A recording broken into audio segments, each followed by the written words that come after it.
Hello friends, आज के इस वीडियो में हम लोग सीखेंगे किसी एरे में जितने भी नंबर्स स्टोर्ड है उनके एवरेज को निकालना। इससे ठीक पहले वाले वीडियो में हम लोगों ने सीखा था एरे में स्टोर्ड नंबर्स के सम को निकालना। तो उम्मीद करता हूं वो वीडियो आप लोगों ने देखा होगा। अगर नहीं देखा है तो पहले उस वीडियो को देख ले ताकि सम निकालने का कॉन्सेप्ट क्लियर हो, जिससे एवरेज निकालने का कॉन्सेप्ट बहुत आसानी से समझ में आ सके। आप देख रहे हैं आपका अपना YouTube channel coding with Cybertech. तो चलिए बिना समय गंवाए हम लोग डेव C++ की स्क्रीन पे चलते हैं। सबसे पहले हम लोग एक मैक्रो डिफाइन कर लेते हैं। हैज डिफाइन, मान लो मैक्स 5 यहां सेमीकोलन नहीं डालना है क्योंकि ये एक स्टेटमेंट नहीं होता है, कोई भी मैक्रो एक स्टेटमेंट नहीं होता है, ठीक है। या ऐसा मान लो कि हैज सिंबल से जो भी कुछ आप शुरू करते हो ना वो एक स्टेटमेंट नहीं कहलाता। इसीलिए देखो हैज इंक्लूड stdio.h के बाद भी सेमीकोलन नहीं पड़ा, यहाँ पे भी सेमीकोलन नहीं पड़ा। अब यहाँ पे एक एरे हम लोग बना लेते हैं। मान लो एरे नाम का ही एरे बना लेते हैं जिसका साइज हम लोग मैक्स डाल देते हैं। ऐसा हम लोग कर सकते हैं। कॉमा आई नाम का एक वेरिएबल हम लोग ले लेते हैं इंडेक्स के लिए, और उसके बाद सम निकालना है। निकालना तो एक्चुअली हम लोगों को एवरेज है, लेकिन एवरेज क्या होता है, सम बाई काउंट होता है। तो चलो हम लोग सम निकाल लेते हैं पहले। अब यहाँ पे हम लोगों को एक लूप चलाना होगा, loop to take input to fill the array. बहुत ध्यान से समझेंगे एक एक लॉजिक को।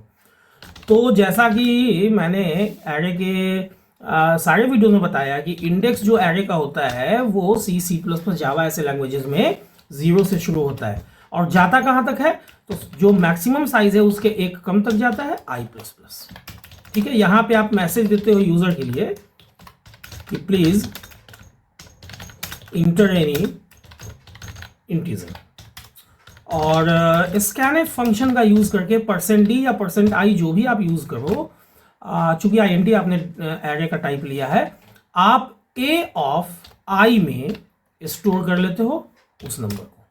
तो इस लूप के से जो बाहर आएगा तो एरे आपका फुल हो जाएगा। अच्छा, यहाँ मैंने a नाम का वेरिएबल नहीं लिया, यहाँ मैंने एरे नाम का वेरिएबल लिया, तो इसको एरे कर लो।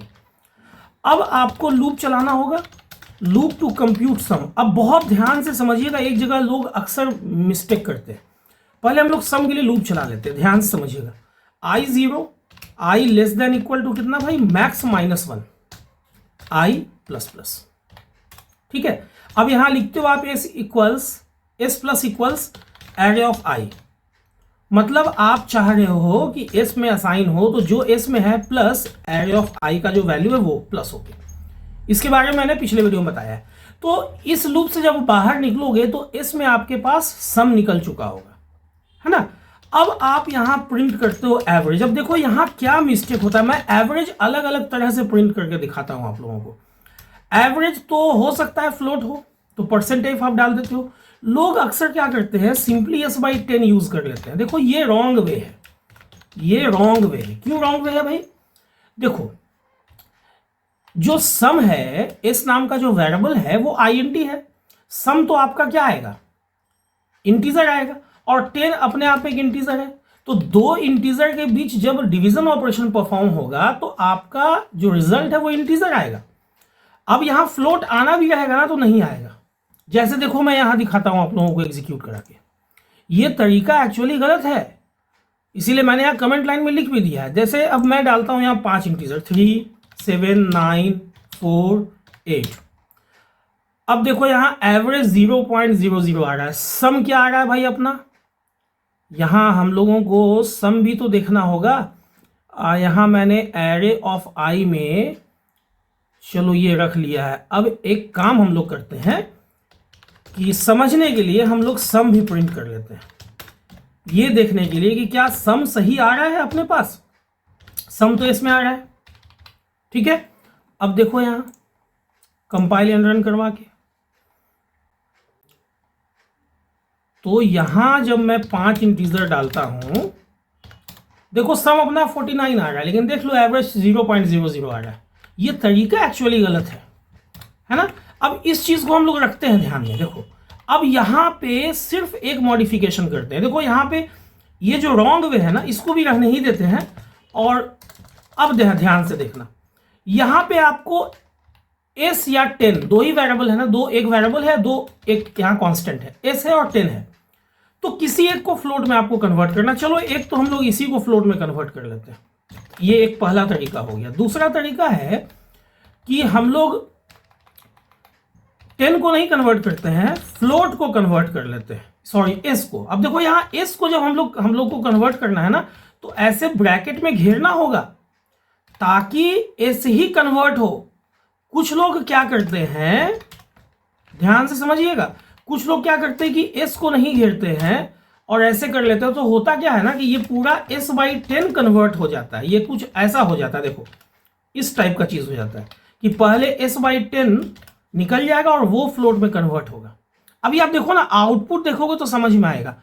तो मेरे हिसाब से एक ये राइट वे है, ये भी राइट वे है, लेकिन ये दोनों मेरे हिसाब से रॉन्ग वे है। क्यों है, इसको भी हम लोगों को समझना पड़ेगा। अब ये सारी चीजें हम लोग एक ही वीडियो में समझ लेते हैं, बहुत ध्यान से समझिएगा। दूसरा तरीका है कि कुछ लोग क्या करते हैं कि कुछ एक्स्ट्रा केयर रख लेते हैं कि भाई इसको भी कन्वर्ट कर लो फ्लोट में और 10 को भी कन्वर्ट कर लो फ्लोट में। हालांकि देखो ऐसी कोई जरूरत है नहीं, आपको दोनों में से किसी एक ही को फ्लोट में आप कन्वर्ट करोगे तो दूसरा तो ऑटोमेटिक कन्वर्ट हो जाएगा। तो ये मतलब मैं इसको बोलूंगा कि ये स्लाइटली रॉन्ग वे है, slightly wrong and slightly right है। ठीक है, हम लोग देखो इसको पहले एग्जीक्यूट करा के दिखा लेते हैं। सम भी हम लोगों ने इसीलिए प्रिंट कर रखा है। अभी ध्यान से समझिएगा, मुझे एक्चुअली आप लोगों को ये वाला डेप्थ भी समझाना था। अब मैंने यहाँ डाला 23, 45, 78, 45, मतलब 56। देख लो ये जहां जहां मैंने रॉन्ग लिखा है, देखो यहाँ 0 आ रहा है। अब देखो यहाँ पे ये एग्जैक्टली ओके है, ये भी ओके है, ये ओके है, ये ओके है, ये एक नॉट ओके आ रहा है। कौन सा नॉट ओके आ रहा है? 1 2 3 4 5 वाला है ना, 1 2 3 4 5 वाला। ये मतलब ये भी आपका राइट वे है, ये स्लाइटली रॉन्ग है, आप इसको ऐसा कह लो, स्लाइटली रॉन्ग है एंड स्लाइटली राइट है। मेरा ये कहना है कि जब आपको पता है कि मुझे किसी एक को ही कन्वर्ट कर लेना, देखो यहाँ पे भी, अब यहाँ पे भी जो फ्लोट है ना, चूंकि इसको मैंने ब्रैकेट में ऐसे नहीं दिया ना, इसलिए इसने एस को ही कन्वर्ट किया, तो चलो ये फिर भी ठीक है ना। लेकिन कम से कम ये तरीका जो मैंने हाईलाइट किया है और एक ये तरीका, ये तो आप लोगों को नहीं यूज करना चाहिए। जैसा कि देखो एक तरीका में तो आपका कंप्लीटली 0 आ जा रहा है, ये वाले तरीका में ये तो बिल्कुल ही गलत है, और एक में देखो ये डेसिमल में दे रहा है, ये वाला तरीका जो मैंने रॉन्ग वे बताया है। तो इस चीज को आप लोगों को बहुत अच्छे से ध्यान में रखना होगा, और खास के तब जब आपका सम आईएनटी में निकल रहा हो, मतलब आपका एरे आईएनटी टाइप हो। अगर यही एरे आपका फ्लोट होता या डबल होता या लॉन्ग डबल होता तो आपको इस ढंग का चीज नहीं देखना होता, लेकिन ऐसा होता नहीं है। इंटरव्यू में अक्सर ऐसे ही क्वेश्चन पूछा जाता है जहां पे ये सम जो है वो आपका क्या निकलता है, आईएनटी में निकलता है, इंटीजर में निकलता है, और ताकि बाद में जाके आप फंसो यहाँ पे इस जगह पे। तो उम्मीद करता हूं कि इस वीडियो को देखने के बाद कम से कम अब ये गलती तो आप लोग नहीं करोगे जब सी के अंदर एवरेज निकालने के लिए आप लोग प्रोग्राम लिखोगे। उम्मीद करता हूं ये वीडियो देखने के बाद अब आप लोग बहुत आसानी से सी के अंदर एरे के अंदर जो नंबर्स स्टोर्ड हैं उनका आप एवरेज निकाल सकोगे। उम्मीद करता हूँ ये वीडियो आप लोगों को अच्छी लगी होगी, नॉलेजेबल लगी होगी। अगर वीडियो अच्छी लगी हो, नॉलेजेबल लगी हो, तो वीडियो को लाइक और शेयर करना ना भूलें। चैनल पर नए आए हैं या चैनल को सब्सक्राइब नहीं किया और इस ढंग के वीडियो में इंटरेस्ट रखते हैं तो चैनल को सब्सक्राइब कर दें और बेल बटन को हिट करना ना भूलें, ताकि जो भी वीडियो मैं अपलोड करूँ उसका नोटिफिकेशन आप लोगों से मिस ना हो, ताकि वीडियो भी मिस ना हो। वीडियो के अंत तक बने रहने के लिए आप लोगों का बहुत बहुत शुक्रिया, धन्यवाद, थैंक्स अ लॉट।